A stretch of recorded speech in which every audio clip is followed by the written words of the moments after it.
Баршаңызға сәлем, менің каналыма қош келдіңіздер. Мен бүгін венский вафли пісіретін боламын. Міндетті түрде видеоны соңына дейін қарап, каналыма тіркелуді ұмытпаңыз. Бізге керекті өнімдерді осылай дайындап аламыз. Ыдысымызға 3 жұмыртқамызды жарып саламыз.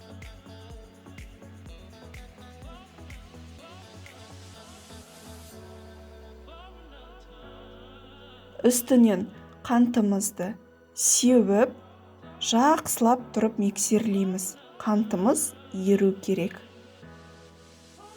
Ендігі кезекте үй температурасындағы сары майымызды қосып, тағы жақсылап бір келкі масса болғанша миксерлеп аламыз. Ұнымыздың үстіне жарты шай қасық ас содасын және де 1 шай қасық қопсытқышымызды қосып араластырамыз.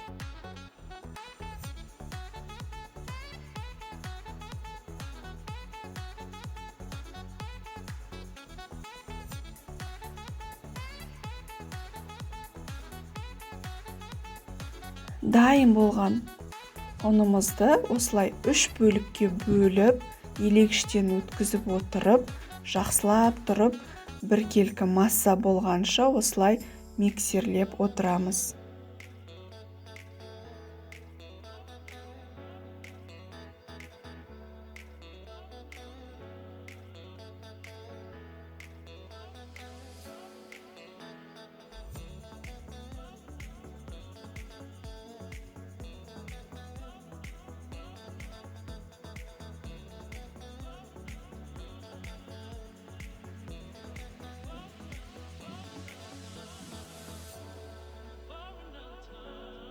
Ендігі кезекте жылы сүтімізді құямыз, тағы да жақсылап араластырып аламыз.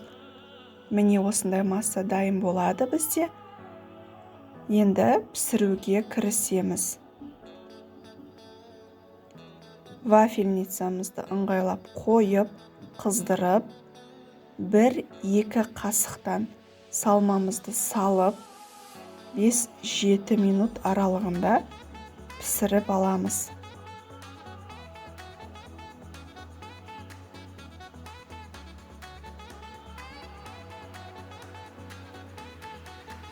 Міндетті түрде жасап көріңіздер.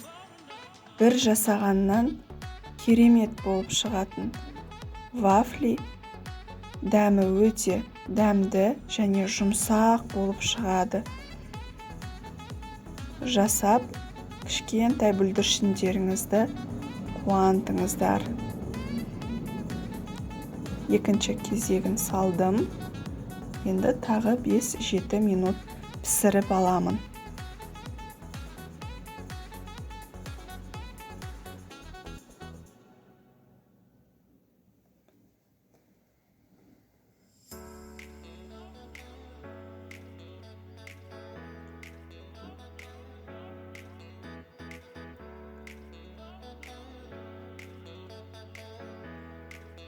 Өздеріңіздің қалауларыңыз бойынша бетіне варенье немесе сахарная пудра сепсеңіздер болады.